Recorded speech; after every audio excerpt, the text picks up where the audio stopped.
escuché sobre ensayos clínicos. No sabía lo que tenía y tampoco no escuché nada de eso.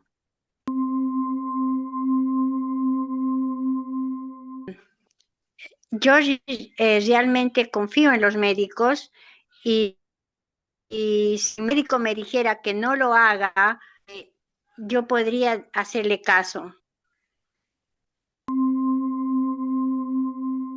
Lo más fácil es las cosas menos invasivas.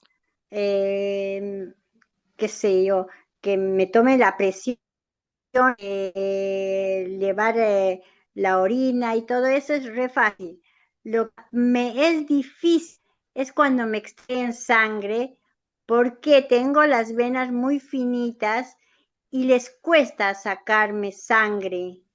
Entonces me hacen una punción en una mano, la otra mano, hasta que logran sacar. Pero eso sería lo más difícil. Desde el ensayo no me sentí mal, nada, me siento muy bien, la verdad me siento muy bien.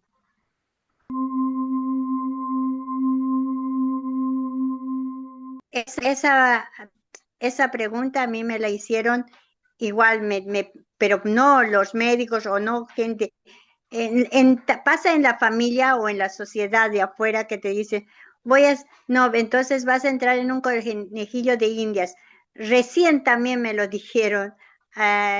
Pasa eso, pero yo creo que depende de la confianza del paciente con el médico y a qué punto también el médico le asesora, ¿no? Hola, buen día. Mi nombre es Marcela. Bueno, yo tengo esclerosis sistémica y en el 2024 me decidí participar de un ensayo clínico. Ahí fue cuando conocí a la doctora Natalia Tamborenea, un sol de persona. Y bueno, califiqué y entré en el estudio, en el ensayo clínico, eh, con ella y todo el equipo de ella. Mi experiencia fue hermosa, eh, muy recomendable. Me sentí recontra cuidada. De hecho, yo dejé todos mis estudios en los hospitales. Bueno, estuve un año y medio con ellos. No me faltó nada. Estuve siempre protegida, atentos a todo lo que tenía. Y bueno, nada, ahora terminó el ensayo, salí de él y bueno, ahora es como que nada, vuelvo a mi rutina, que me cuesta siempre conseguir mis turnos médicos para volver a controlarme. Pero bueno, mi experiencia fue excelente y, y lo recomiendo. Está muy bueno participar, nada, así, para los ensayos y para poder lograr medicamentos nuevos y que sean efectivos en las enfermedades de cada paciente. La verdad que en mi caso nunca tuve miedo, pero sí dudas claramente, con las cuales las consulté con el equipo médico y la verdad que me dieron tanta confianza que nunca tuve miedo de participar en el ensayo clínico. Si volvería el tiempo atrás, probablemente volvería a participar. Obviamente siempre escucharía las razones de mi médico y las evaluaría, pero mi experiencia fue totalmente positiva. Creo que lo importante de los ensayos es informarse, hacer todas las preguntas y tomar una decisión siempre acompañada con nuestros médicos. Más fácil fue, creo que sentirme muy cuidada, escuchada y siempre había médicos pendientes de mí, explicándome lo que me iban a hacer, siempre, y preguntándome cómo me sentía. Y lo más difícil creo que a veces es coordinar los tiempos de cada uno con sus trabajos como para poder hacer las citas correspondientes, que al principio son un poquito más seguidas y ya después es casi una vez al mes. Me sentí muy bien y sobre todo, como les digo, siempre muy acompañada y apoyada por todos.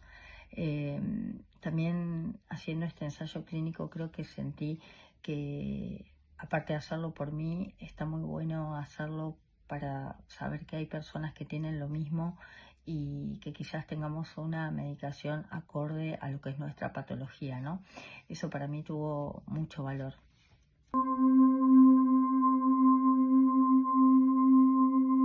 Diría que no tengan miedo de informarse, de hacer todas las preguntas correspondientes a los profesionales. Yo real nunca me sentí un conejillo de la India, me sentí una persona totalmente escuchada y con las respuestas a cada una de mis preguntas. Y la verdad que les diría que si tienen la posibilidad de participar en uno, no lo desaprovechen. Estamos cuidadas completamente y vistas por muchos médicos, muchos especialistas en lo que es el área de piel, pulmones, y que hay veces que gente que no tiene obra social, como en mi caso, o mismo hoy como está la salud, estamos teniendo visitas casi periódicas y nos están viendo constantemente profesionales de la salud, de lo nuestro. Entonces la verdad que les diría que sí, que no lo duden y que participen. Gracias. Me encanta a mí poder estar con ustedes y aprovechar estos espacios para difundir estos aspectos, para aclarar dudas, para sacar mitos. Y si bien tengo una presentación formal y estructurada, la idea es que podamos responder preguntas y esclarecer, ¿sí?, las dudas que tengan los pacientes que estén reunidos. En- para empezar, vamos a intentar responder qué es un ensayo clínico, ¿sí? Y si uno va a la formalidad de la definición, lo que decimos es que son estudios de investigación experimentales, ¿sí? Que se llevan a cabo en las personas que ya sean pacientes con alguna enfermedad puntual o voluntarios sanos, y que básicamente lo que van a hacer es mejorar el conocimiento de la enfermedad sobre la que se está investigando. Pero yo creo que la pregunta un poco más importante es esta, ¿sí? ¿Para qué hacer una investigación? ¿Para qué hacer una investigación puntualmente en esclerosis sistémica? Y la respuesta más importante es esta, ¿sí? Básicamente es para poder dar respuesta a la enorme cantidad de necesidades no cubiertas que tiene aún la esclerosis sistémica, ¿sí? En- Como todos ustedes saben, son muy poquitas los medicamentos que se encuentran aprobados por las autoridades regulatorias y que se encuentran disponibles. Y el desarrollo y el conocimiento de nuevos fármacos nos permite a nosotros como médicos de consultorio ofrecer una opción más a los pacientes, una opción válida, cuando las que tenemos para recetar con los medicamentos clásicos se acaban, ¿sí? Y la enfermedad avanza, o hay aspectos de la enfermedad que no son cubiertos por los medicamentos de los cuales disponemos actualmente. Entonces, básicamente lo que buscan los ensayos clínicos es ver si el medicamento que se está desarrollando es más efectivo que lo que está disponible hasta el momento, ver si las dosis que se utilizan son las adecuadas para esa patología. Y siempre es fundamental es ver los eventos adversos o la seguridad del medicamento que se está investigando en los pacientes, ¿sí?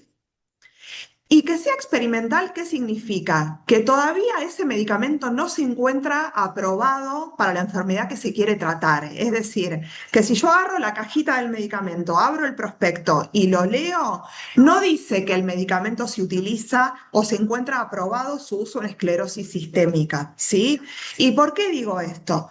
Porque algunos de los ensayos que hay disponibles, que están corriendo en este momento, son medicamentos que nosotros los reumatólogos los conocemos hace añares, ¿sí?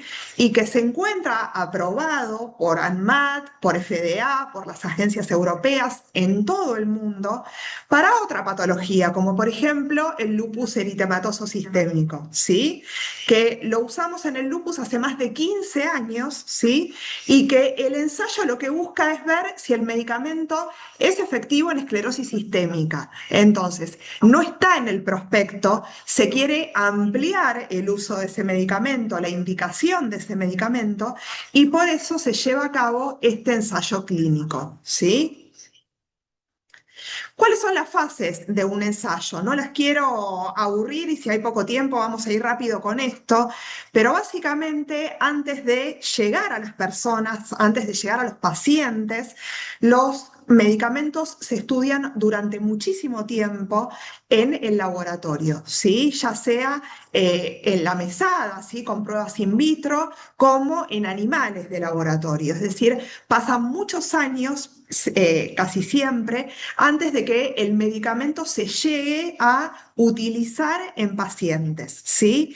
Y estos estudios tienen que ver con ver si el medicamento es efectivo en el medio de laboratorio que se lo está probando, pero también tiene que ver con pruebas básicas de seguridad antes de ofrecerlo, ¿sí? A las personas. Y dentro de lo que es la investigación ya clínica en seres humanos, en pacientes, hay diferentes fases, ¿sí? Por las cuales el medicamento va avanzando.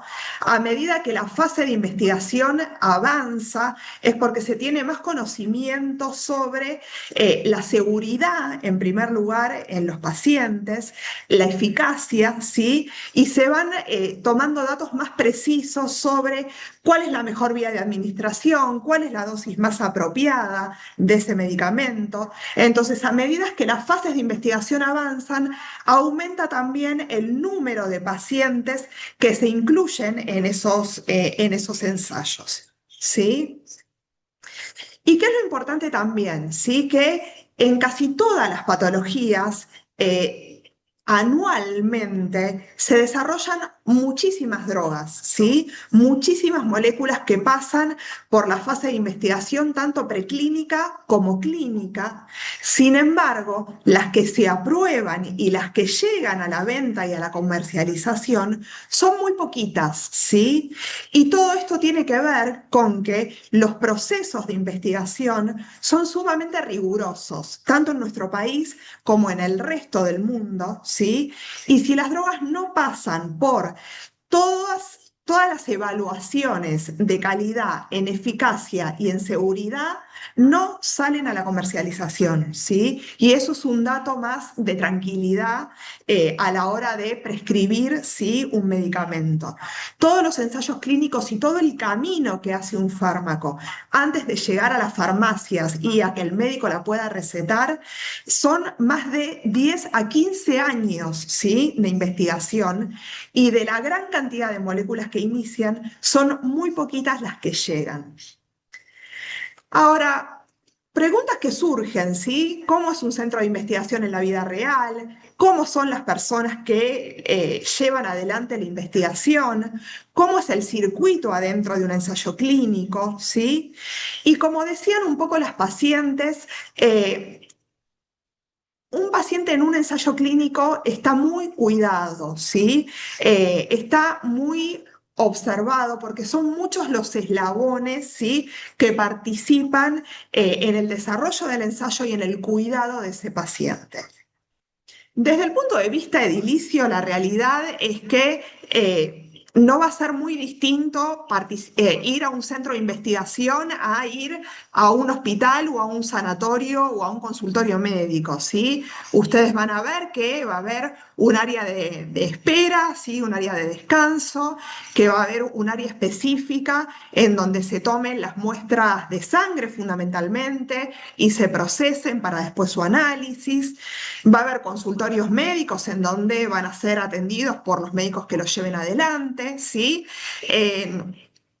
Algunos estudios puntualmente van a tener estudios complementarios puntuales. En los estudios de ustedes, en la mayoría hay espirometrías, tomografías de tórax, ¿sí?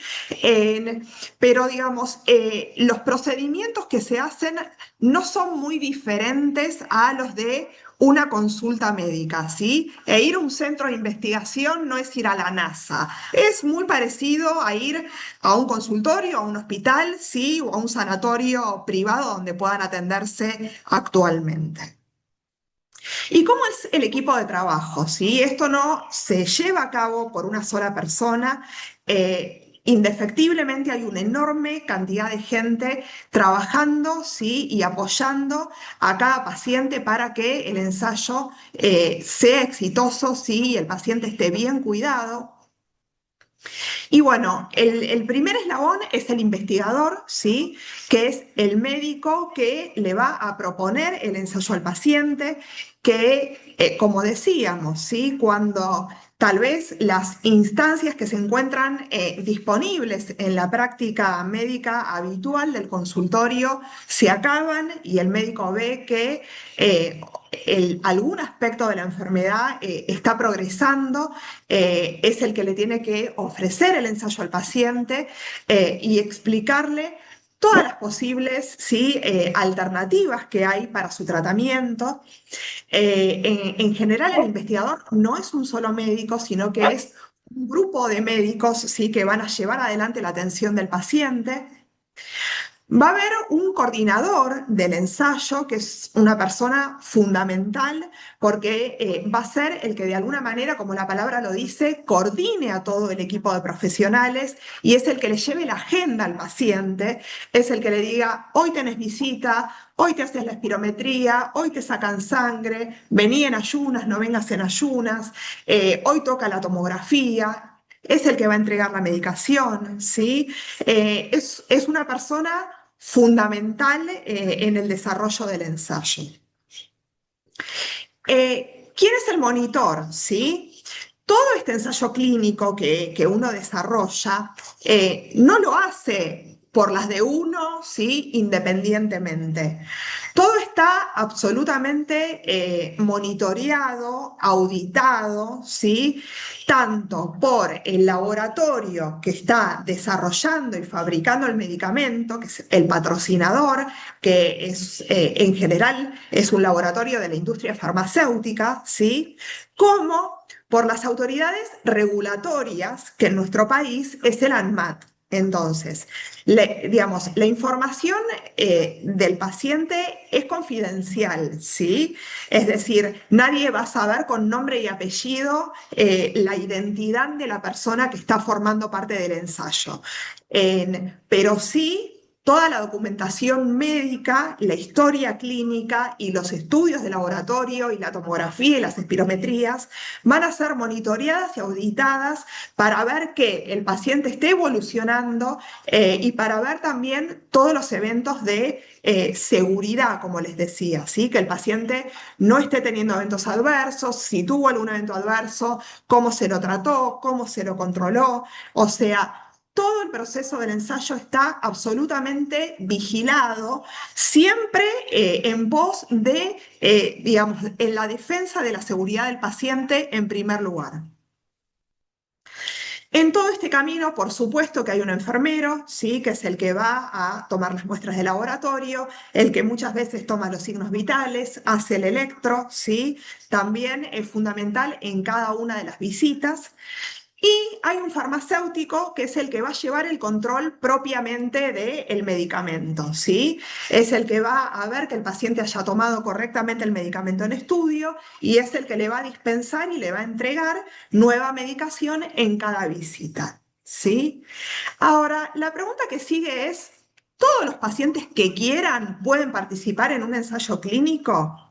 La verdad es que no. Sí, la verdad es que no, porque como les decía, los ensayos son instancias muy controladas en donde para poder participar de inicio se van a hacer una batería de estudios y se va a ver que cada paciente cumpla una serie de criterios de elegibilidad que son los que le permiten ingresar, ¿sí?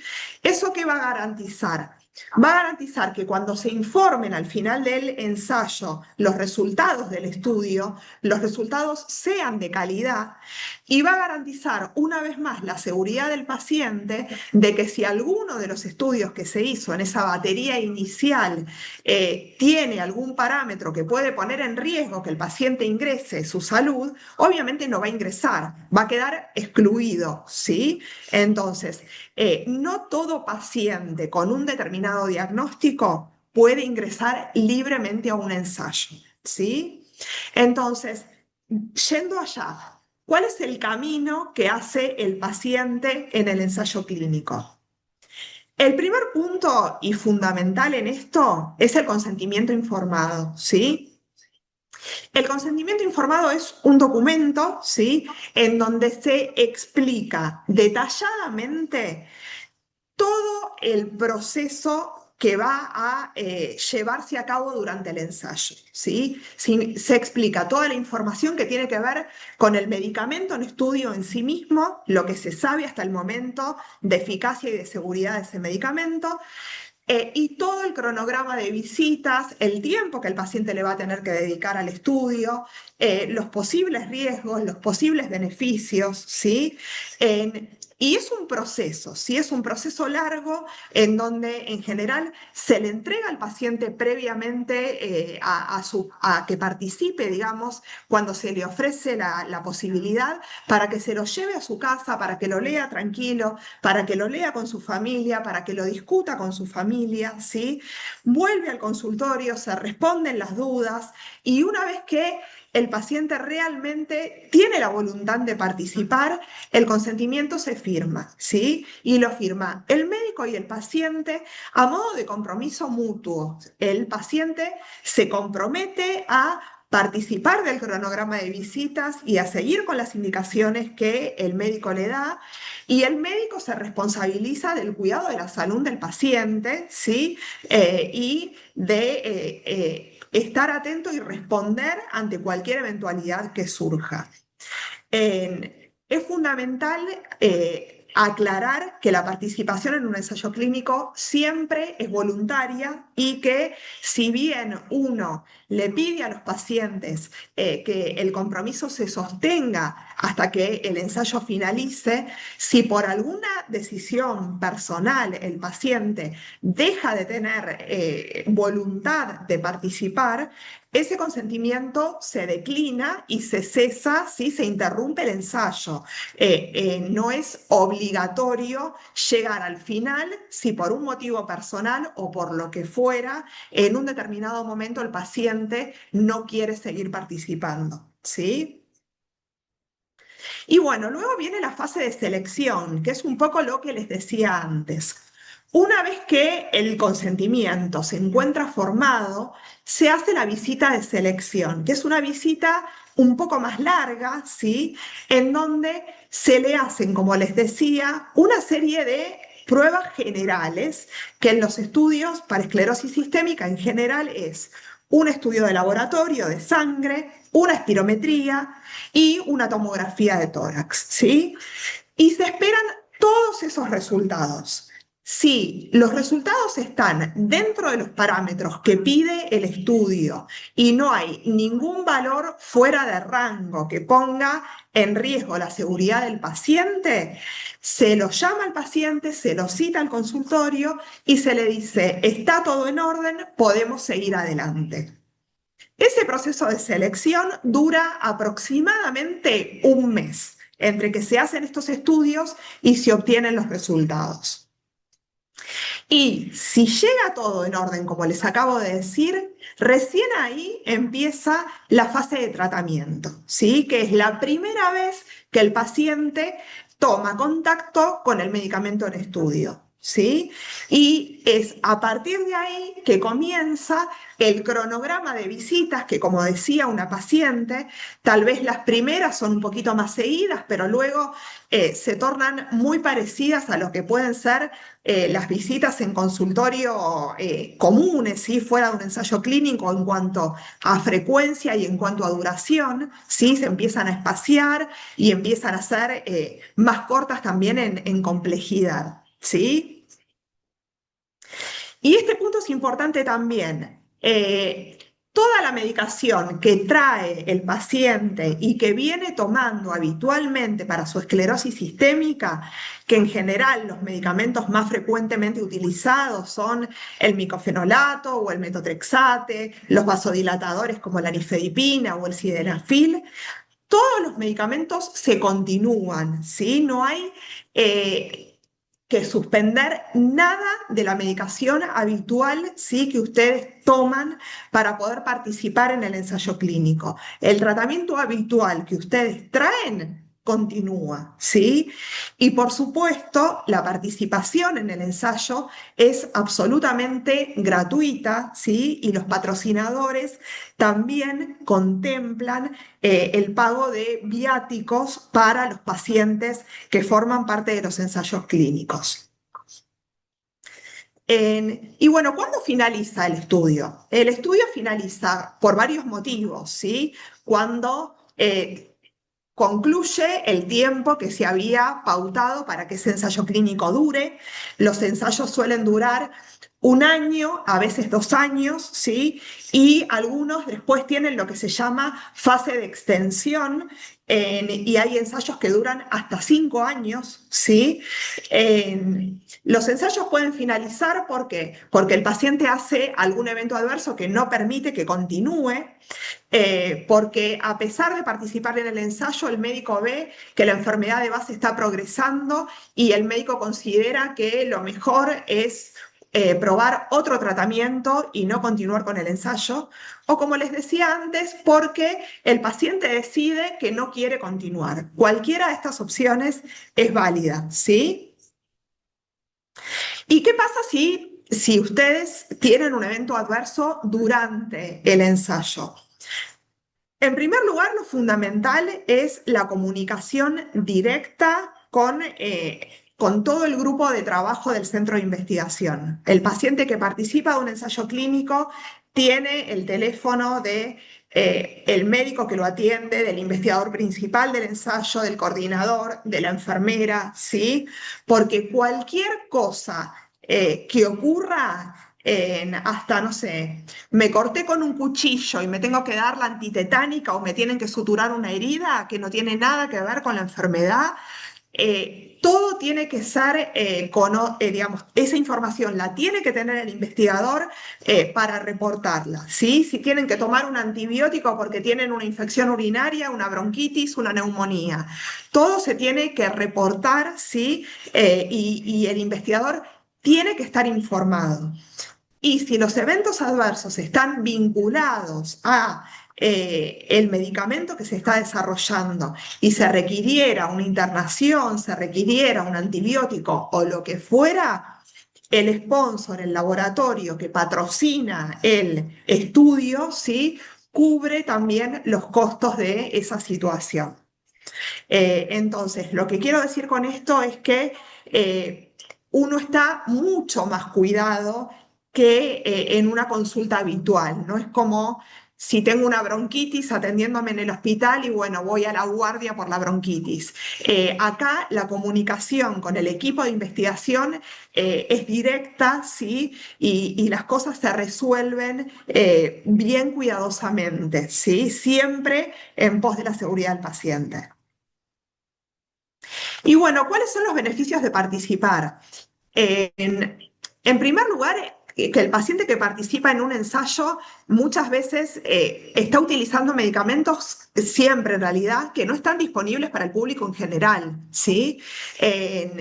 Y que forman un poco parte de la historia de la enfermedad, ¿sí? Porque los pacientes que participaron en ensayos de drogas que llegaron a la comercialización, digamos, como decía un poco Ana al principio, ¿sí? Es hacerle un bien a la comunidad de pacientes con ese diagnóstico porque se progresa en el conocimiento de la patología, se progresa en las posibilidades de posibilidades de opciones terapéuticas para ofrecerle a los pacientes. Pero bueno, básicamente para la persona es esto, ¿sí? Está usando anticipadamente medicamentos que no están disponibles para todo el mundo. El cuidado médico, como les decía, es mucho más exhaustivo y mucho más obsesivo que el de la práctica en consultorio, y los profesionales que participan están especializados en el tema, ¿sí? Y los riesgos de participar es que la realidad es que puede haber eventos adversos a los medicamentos que se están utilizando. Como les decía anteriormente, digamos, hay siempre una respuesta por parte del equipo en investigación. Existe la chance también de que yo esté participando de un ensayo y que ese medicamento para mí no resulte beneficioso, ¿sí? Ese riesgo también existe. Y que a veces ese cuidado obsesivo hace que haya en algún punto más visitas, ¿sí? Que en un cronograma habitual de una atención hospitalaria, por ejemplo. Pero así todo, en la investigación clínica en reumatología, la realidad es que cambió la historia de las enfermedades. En esclerodermia llevamos pocos años, ¿sí? Yo ya tengo muchos años de investigación, empecé a hacer investigación en el 2005, hace ya casi 20 años, y el prototipo en nuestra especialidad es la artritis reumatoidea, ¿sí? Cuando yo estaba en la facultad en los años 90, la realidad es que mucho más que corticoides y metotrexate no podíamos ofrecerle a los pacientes con artritis. Uno lamentablemente veía la discapacidad que va asociada a la artritis reumatoidea, veía a los pacientes en sillas de ruedas en las salas de espera, veía a los pacientes que necesitaban prótesis por la destrucción articular. Y la realidad es que en la década del 2000 hubo un boom en la investigación en artritis reumatoidea, hubo una enorme cantidad de medicamentos que se desarrollaron con buenos resultados, ¿sí? Con excelentes resultados, y que hoy están disponibles en el mercado y que realmente cambiaron la evolución de la enfermedad, ¿sí? Hoy no vemos sillas de ruedas en pacientes con artritis reumatoidea en las salas de espera. Es muy extremadamente poco frecuente que un paciente con artritis necesite un reemplazo articular protésico, ¿sí? ¿Por qué? Porque tenemos medicamentos que son efectivos y que han logrado detener la enfermedad, no curarla, pero sí detenerla, ¿sí? Y bueno, en esclerosis sistémica la investigación empezó hace menos tiempo. La artritis lleva casi 20 años de ventaja, pero la realidad es que hace ya un poco menos de 10 años que se está desarrollando mucho. Ya tenemos drogas que se encuentran específicamente aprobadas para esta patología, como el tocilizumab en Estados Unidos y el nintedanib, que mejoró mucho el pronóstico de los pacientes que tienen compromiso pulmonar, ¿sí? Y volviendo un poco a las necesidades no cubiertas, hubo muchísimo avance en el conocimiento de cómo es la fisiología de la enfermedad, y esto ha permitido todo este desarrollo de esta enorme cantidad de medicamentos que ustedes pueden ver estos listados, ¿sí? Con sus nombres, que son listas de todos los medicamentos que se encuentran desarrollándose, ¿sí? Para la esclerosis sistémica en este momento, y que ojalá tengamos esta misma charla dentro de unos años, ¿sí? Y podamos decir que muchos de ellos lograron la aprobación y están disponibles, ¿sí? Y son una posibilidad más para todos ustedes. Pero realmente yo creo que hoy en día es una opción sumamente válida el participar de un ensayo en esclerosis sistémica. Y que hay muchas terapias realmente muy prometedoras, ¿sí? Así que dejamos la charla formal y me abro a las preguntas y a las dudas que tengan por hacer.